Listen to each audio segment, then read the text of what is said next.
وَلَقَدْ يَسَّرْنَا الْقُرْآنَ لِلذِّكْرِ فَهَلْ مِن مُّدَّكِرٍ۔ آج انشاءاللہ تعالی ہم سورۃ الانعام کی آیت نمبر 1 سے لے کر 4 تک پڑھتے ہیں اور اس کو سمجھنے کی کوشش کرتے ہیں۔ اعوذ باللہ من الشیطان الرجیم، بسم اللہ الرحمن الرحیم۔ الحمد للہ الذی خلق السماوات والارض وجعل الظلمات والنور ثم الذین کفروا بربهم یعدلون۔ الحمد تمام تعریفیں للہ اللہ ہی کے لیے ہیں، الذی جس نے خلق پیدا کیے، السماوات آسمان، والارض اور زمین، وجعل الظلمات اور بنائے اندھیرے، والنور اور روشنی، ظلمات سے رات کی تاریکی اور نور سے دن کی روشنی یا کفر کی تاریکی اور ایمان کی روشنی مراد ہے۔ نور کے مقابلے میں ظلمات کو جمع ذکر کیا گیا ہے، اس لیے کہ ظلمات کے اسباب بھی بہت سے ہیں اور اس کی انواع بھی متعدد ہیں، اور نور کا ذکر بطور جنس ہے جو اپنی تمام انواع کو شامل ہے۔ یہ بھی ہو سکتا ہے کہ چونکہ ہدایت اور ایمان کا راستہ ایک ہی ہے، 4 یا 5 یا متعدد نہیں ہے، اس لیے نور کو واحد ذکر کیا گیا ہے۔ ثم پھر الذین وہ لوگ جنہوں نے کفروا کفر کیا، بربہم اپنے رب کے ساتھ، یعدلون اوروں کو برابر سمجھتے ہیں۔ اس سورہ کا نام سورۃ الانعام ہے۔ انعام نعم کی جمع ہے اور اس کا جمع الجمع اناعیم آتا ہے۔ انعام کا اطلاق عام طور پر اونٹ پر کیا جاتا ہے اور گائے اور بھیڑ بکری پر بھی کیا جاتا ہے، اور عام فہم میں اس کا معنی وہ مویشی ہوتے ہیں جنہیں عام طور پر لوگ پالتے ہیں، وہ انسان سے مانوس ہوتے ہیں۔ یہ سورہ مکی زندگی میں نازل ہوئی، اس کی 165 آیتیں اور 20 رکوع ہیں۔ اس سورہ میں کل 503 کلمات اور 22,421 حروف ہیں۔ سورہ انعام سورہ حجر کے بعد نازل ہوئی ہے، یہ لمبی صورتوں میں شمار ہوتی ہے۔ اس سے پہلے ساری صورتیں مدنی ہیں۔ دراصل اس سورہ میں توحید کے تمام دلائل ذکر کیے گئے ہیں اور شرک کی جملہ اقسام کی تردید کی گئی ہے۔ ترتیب تلاوت کے لحاظ سے یہ پہلی مکی صورت ہے، تاہم ترتیب نزول کے حساب سے اس کا نمبر بہت بعد میں آتا ہے۔ اس سورہ کی فضیلت کے متعلق امام رازی رحمۃ اللہ علیہ اور دیگر مفسرین کرام رحمۃ اللہ علیہ فرماتے ہیں کہ اس کی چند آیتوں کو چھوڑ کر باقی ساری سورہ بیک وقت نازل ہوئی۔ اس سورہ کے ساتھ 70,000 فرشتوں کی جماعت زمین پر نازل ہوئی، جس سے پوری وادی پر ہو گئی۔ سورہ فاتحہ کی طرح سورۃ الانعام بھی اللہ تعالیٰ کی تعریف سے شروع ہوتی ہے۔ الحمدللہ الذی خلق السماوات والارض، سب تعریفیں اس اللہ تعالیٰ جل شانہ کے لیے ہیں جس نے آسمانوں اور زمین کو پیدا کیا، وجعل الظلمات والنور اور جس نے اندھیروں اور روشنی کو بنایا۔ یہاں پر اللہ تعالیٰ جل شانہ کی 2 صفات بیان کی گئی ہیں، یعنی وہ ارض و سما کا خالق اور اندھیروں اور اجالے کا بنانے والا ہے۔ یہ اور اس کے بعد آنے والی آیات کا بنیادی مقصد اللہ تعالیٰ جل شانہ کی توحید کو بیان کرنا ہے۔ دنیا کی اکثر قوموں میں شرک پیدا ہونے کا بنیادی سبب یہ عقیدہ رہا ہے کہ اتنی بڑی کائنات کو ایک ہی ذات کیسے پیدا کر سکتی ہے۔ اس لیے وہ مختلف دیویوں اور دیوتاؤں کو الگ الگ چیزوں کا خالق قرار دیتے تھے۔ مجوسی خاص طور پر روشنی اور تاریکی کے لیے 2 الگ الگ خالق قرار دیتے تھے۔ پھر جن جن شخصیتوں کو خالق مانا جاتا تھا انہیں عبادت کے لائق بھی سمجھا جاتا تھا۔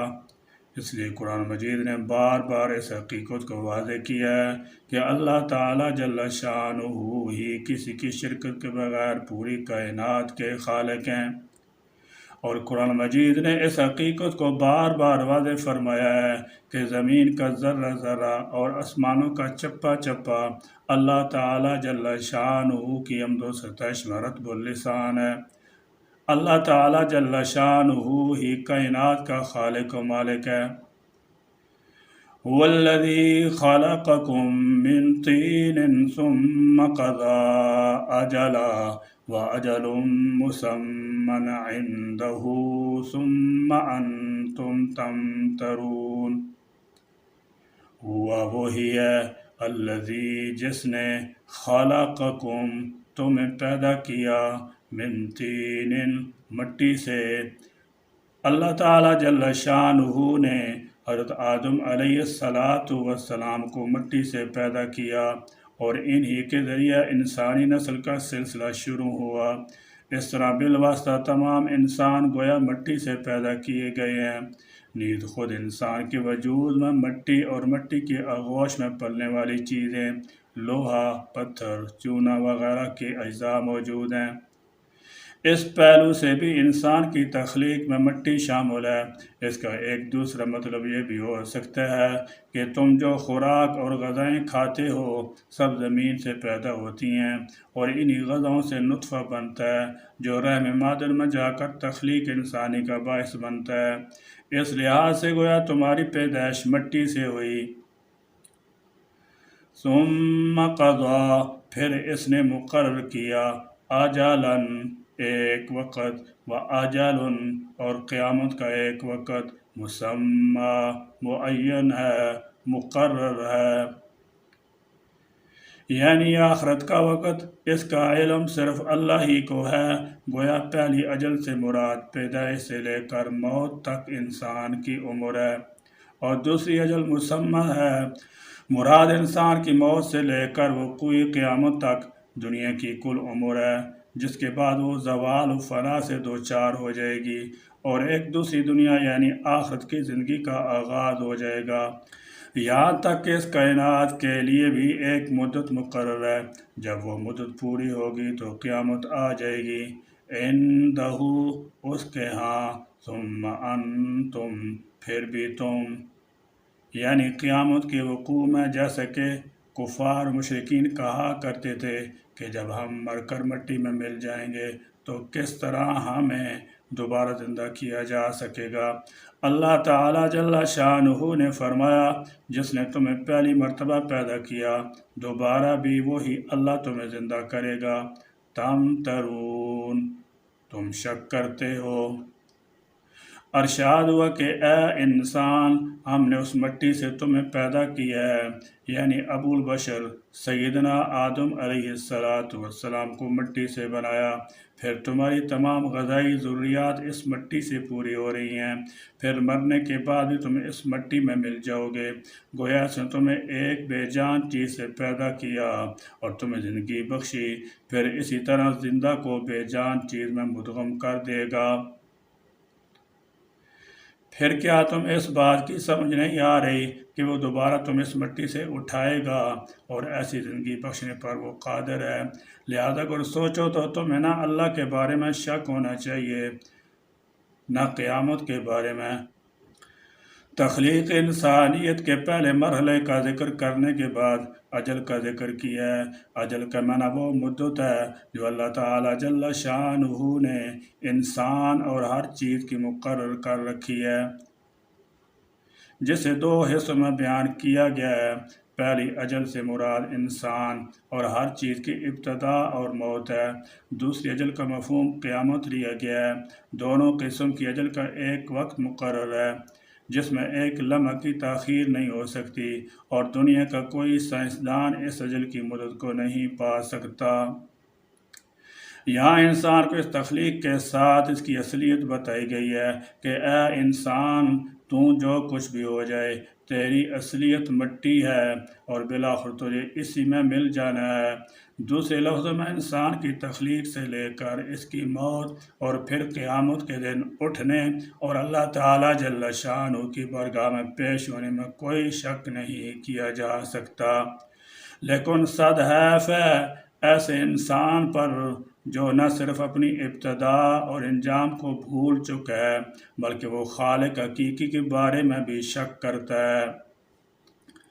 وَهُوَ اللَّهُ فِي السَّمَاوَاتِ وَفِي الْأَرْضِ يَعْلَمُ سِرَّكُمْ وَجَهْرَكُمْ وَيَعْلَمُ مَا تَكْسِبُونَ۔ وَهُوَ اور وہی ہے اللہ فی السماوات آسمانوں میں وفی الارض اور زمین میں بھی۔ بعض مشرک قومیں زمین ہی میں مختلف دیویوں اور دیوتاؤں یہاں تک کہ درختوں، پتھروں، دریاؤں اور پہاڑوں نیز اپنے ہاتھوں کی تراشی ہوئی مورتیوں کو خدا مانتی رہی ہیں۔ اور بعض قوموں کا عقیدہ ہے کہ خدا کے شریک آسمان میں ہیں، جیسے عیسائی حضرت عیسیٰ علیہ السلام اور روح القدس کو خدائی میں شریک سمجھتے ہیں۔ ان کا عقیدہ ہے کہ یہ دونوں آسمان میں اپنے باپ خدا کے ساتھ ہیں۔ قرآن مجید نے دونوں طرح کے معبودان باطل کی تردید کی کہ نہ آسمان میں کوئی اور خدا ہے اور نہ زمین میں۔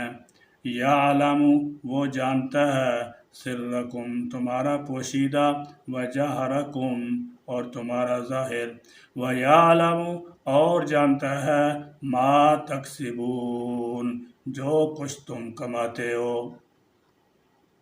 اس آیت میں اللہ تعالیٰ جل شانہ یہ بتلانا چاہتا ہے کہ اے انسان تجھے ہوش کے ناخن لینے اور اس حقیقت کا ادراک کرنا چاہیے کہ اللہ تعالیٰ زمین آسمان کو پیدا کرنے کے بعد الگ تھلگ ہو کر گوشہ نشین نہیں ہوا، بلکہ جس طرح وہ زمین آسمان کے چپا چپا اور ذرہ ذرہ سے واقف اور ان کے نظام کو سنبھالے ہوئے ہے، اسی طرح وہ انسان کی جلوت و خلوت اور ہر قسم کی نقل و حرکت سے واقف ہے۔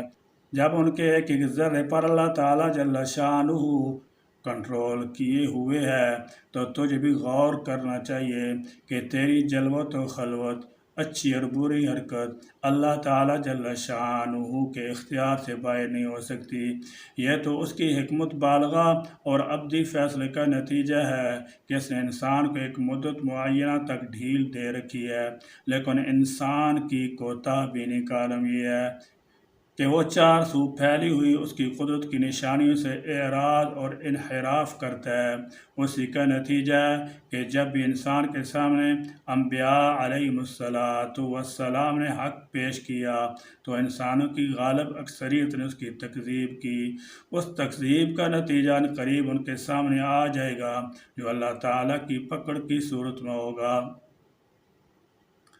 وَمَا تَأْتِيهِم مِّنْ آيَةٍ مِّنْ آيَاتِ رَبِّهِمْ إِلَّا كَانُوا عَنْهَا مُعْرِضِينَ۔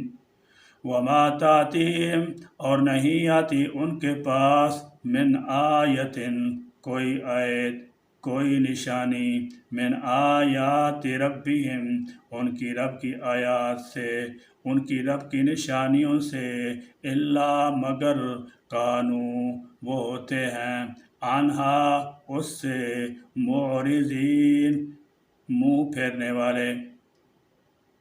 یعلم سرکم و جہرکم وہ تمہاری ہر پوشیدہ اور ظاہر بات کو جانتا ہے۔ امام غزالی رحمۃ اللہ علیہ فرماتے ہیں اللہ تعالیٰ جل شانہ تمام معلومات کا عالم ہے، زمین کے تہہ سے لے کر آسمانوں کی بلندی تک جو کچھ جاری ہے سب کا احاطہ فرمانے والا ہے۔ وہ ایسا عالم ہے کہ اس کے علم سے زمین و آسمان کا کوئی ذرہ باہر نہیں جا سکتا، بلکہ وہ سخت اندھیری رات میں صاف چٹان پر چلنے والی سیاہ چونٹی کے چلنے کی آواز کو بھی جانتا ہے، وہ فضا میں ایک ذرے کی حرکت کو بھی جانتا ہے، وہ پوشیدہ امور سے بھی واقف ہے اور دلوں کے وسوسوں، خیالات اور پوشیدہ باتوں کا علم رکھتا ہے۔ اس کا علم قدیم ازلی ہے اور وہ ہمیشہ ہمیشہ اس علم کے ساتھ موصوف رہا ہے، اس کا علم جدید نہیں ہے اور نہ ہی وہ اس کی ذات میں آنے کی وجہ سے حاصل ہوا۔ اللہ تعالیٰ جل شانہ ہمیں قرآن سمجھنے اور اس پر عمل کرنے کی توفیق عطا فرمائے۔ ربنا تقبل منا انك انت السميع العليم وتب علينا انك انت التواب الرحيم واخر دعوانا ان الحمد لله رب العالمين۔